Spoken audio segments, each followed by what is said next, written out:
मोहब्बत सलीके भी सिखाती है, आदाब भी सिखाती है, वो इजहारे जज्बात का रंग भी बंदे को देती है। अपनी तबीयत बनाएं, आपका ज़ौक़ हो हुजूर की औलाद से मोहब्बत का, आपका कुछ भी नहीं बिगड़ता यारो, कुछ भी नहीं बिगड़ता।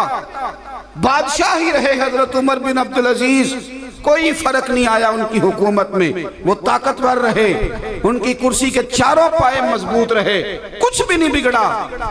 लेकिन जब भी कोई सैयद आया ना, उन्होंने खड़े होकर इस्तकबाल किया, उन्होंने अपनी कुर्सी पर जगह दी, इसलिए कि वो समझ गए थे कि तेरी नस्ल पाक में है बच्चा बच्चा नूर का, तू है ऐने नूर तेरा सब घर, कुछ भी नहीं होता। हजरत अबू बकर सिद्दीक रदी अल्लाह ताला अफदलुल बशर बादल अंबिया बित्तहकीक, यही हक है, यही सच है।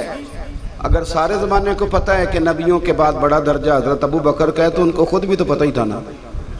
लेकिन शेख इस्माइल हकी ने लिखा है, फरमाते हैं सारे लोग बैठे हुए थे, हुजूर भी तशरीफ़ फरमा थे।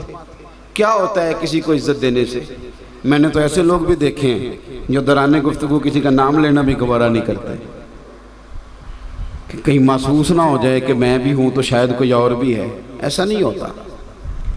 आपके ना यहाँ मैं असर की नमाज के वक्त आया हूँ और मगरिब से पहले मैंने चले जाना है। अगर आप मुझसे मिल के अपने इस इलाके के मकामी उलमा और मशाइख की कुछ ऐसी बातें मेरे साथ डिस्कस करेंगे भी ना कि यहाँ गलती है, तो मैं तो जाऊँगा।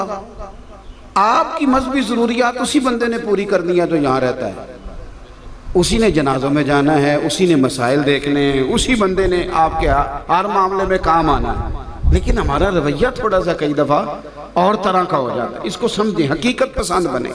किसी को इज्जत देने से इंसान की इज्जतों में कमी नहीं आया करती, वो बाइज्जत लगता है, बंदा बावकार लगता है अगर किसी का इकराम करता है।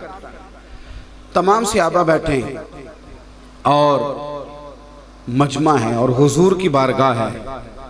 हजरत सिद्दीक अकबर पहलू में बैठे हैं। उनका नसीब ये है, वो रहे ही पहलू में हैं सारी जिंदगी, वो रहे ही पहलू में हैं। क्या मुकद्दर है सिद्दीक व फारूक के, जिनके घर रहमतों के खजीने में, बस नसीब होता है वो रहे ही सारी जिंदगी पहलू में बैठे थे। अचानक दरवाज़ा खुला तो हजरत मौला अली शेर खुदा आ गए। बड़े लोग और भी बैठे थे। ये ना हमारा मिजाज बन जाता है, मेरी तरह के कई लोगों का बन जाता है। मसलन बच्चे बैठे हैं तालिब इल्म, तो हम कहते हैं पुत्र खोली दरवाज़ा, पानी ले आना ज़रा। भाई हो गया मिजाज, अब तबीयत बन गई है। हमें तो अपने जूतों का भी नहीं पता होता कहाँ पड़े हुए हैं, तो हमें पता है किसी न किसी ले ही आने कहीं होंगे। मिजाज बन जाता है। बड़े आदमी समझ जाते हैं चीज़ों को कि भाई अब मैं शायद सारी चीज़ों पे नज़र नहीं रख सकता, कुछ हैं मेरे दाएं बाएं जो रख लेंगे। हजरत अबू बकर सिद्दीक रज़ी अल्लाह तआला अन्हु के सामने वो सारे लोग बैठे थे जिनके सामने अल्लाह के प्यारे महबूब अलैहिस्सलाम हजरत सिद्दीक अकबर के फजाइल बयान करते हैं। उनको पता था, वो जानते थे, वो समझते थे, लेकिन मौला अली आ गए। हजरत सिद्दीक अकबर फटाफट उठ के खड़े हुए, आगे बढ़ के उनका हाथ थामा, फिर उन्हें ला के ना तो जहां वो बैठे थे ना हुजूर के पहलू में, वहां बिठाया हजरत मौला अली को, खुद सामने बैठ गए। मजमे पे सन्नाटा है। ज़रूरी नहीं कि तेरी तकरीर और तेरे शेर पे ही हमेशा रोना है, कई दफ़ा तेरे अमल पे भी रोना आ जाता है। कई दफ़ा किसी को ठहर के उतर के गरीब आदमी को सीना लगा के मिलना भी उसे तड़पा देता है। कई दफ़ा 2 मिनट की किसी को शाबाशी भी रुला दिया करती हो जाता है। इस तरह सब लोग बैठे हैं, तकरीर नहीं हुई, अदब की खुतबा नहीं पढ़ा गया, मनकबत नहीं हुई। हजरत सिद्दीक अकबर ने उठ के इस्तकबाल किया, अपनी जगह बिठाया। महफल का रंग ही और हो गया, जहन ही और बन गए। कोई क्या बोलता, मेरे करीम महबूब बोले।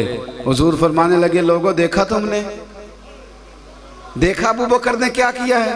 हुजूर फरमाने लगे, लोगों कदर वाले ही किसी की कदर को पहचाना करते हैं, इज्जत वाला ही किसी को इज्जत दिया करता है। जो काबिल एहतराम हो वही इज्जतें पहचाना करते हैं। एक तो आप मेहरबानी, मैं सारा मुहर्रम मैंने लोगों से कहा है कि अच्छे शागिर्द उस्तादों की डिग्रियां नहीं चेक करते, उस्ताद डिग्रियां चेक करते हैं शागिर्दों की। शागिर्द उस्तादों की डिग्रियां चेक, स्टूडेंट बैठे थे ना तो उस्ताद आ गया, इंग्लिश का, अरबी का, इस्लामियात का, उर्दू का। उसने आके कहा किताबें निकाल लो फर्स्ट ईयर के स्टूडेंट को। सब ने निकाल ली। एक बोल पड़ा, कहने लगा उस्ताद साहब पहले बताएं आपने एमए किया है, और अगर किया है तो एमएड भी आप हैं कि नहीं, और अगर एमएड हैं तो फिर भी आप सिफारिश पे हैं कि मेरिट पे हैं। तो उस्ताद पता क्या करता है, जिन्होंने किताबें निकाल ली हों कहने पर उसे पढ़ाता है, और जो सवाल जवाब करे ना, पूछे डिग्री का, उसको कहता तू निकलना कमरे से बाहर। मेरी डिग्री पूछेगा प्रिंसिपल, मेरी डिग्री पूछेगा मुझसे बड़ा, तू कौन होता है डिग्री पूछने वाला। ओ खुदा के बंदे, हमें तो ये कहा गया था कि कुरान पाक को और अहले बैत को थाम के रखना, गुमराही करीब नहीं आएगी। हमें तो ये कहा गया था कि सहाबा सितारे हैं, जिसके पीछे चलोगे अल्लाह हिदायत अता करेगा। हमने उनसे हिदायत लेनी थी कि उनके मुशाजरात में कलाम करना था, हमने तो उनसे फैज लेना था। हमारा क्या काम है कि हम जाके घूमते फिरे उन चक्रों में जो हमारे हैं ही नहीं। वो मामला जो उनके दरमियान है वो अल्लाह जाने और वो जाने। आप फैज लें, आप उनसे सीखें, आप उनसे तरबियत लें। लोग उनको देख के अदब सीखते थे, लोग उनके करीब बैठते थे तो नूर हासिल करते थे। हजरत अबू बकर सिद्दीक रज़ी अल्लाह तआला अन्हु ने कलमा पढ़ा तो ये सारे उनके दोस्त थे। हजरत अब्दुर्रहमान इब्ने औफ ताजर थे ना, इस तरह का बंदा होता है उसी तरह की उसकी महफिल भी होती है। हज़रत अब्दुर्रहमान इब्ने औफ उनके दोस्त हैं, हज़रत उस्मान गनी उनके दोस्त हैं, ये उनके दोस्तों की जमात है। हज़रत सिद्दीक़ अकबर ने कलमा पढ़ा और फिर उनके सामने, दोस्तों के सामने बैठ के इस दर्द से हुजूर का जिक्र किया कि उनके सारे के सारे दोस्त ही कलमा पढ़ के मुसलमान हो गए। लोगों ने उनसे सीखा।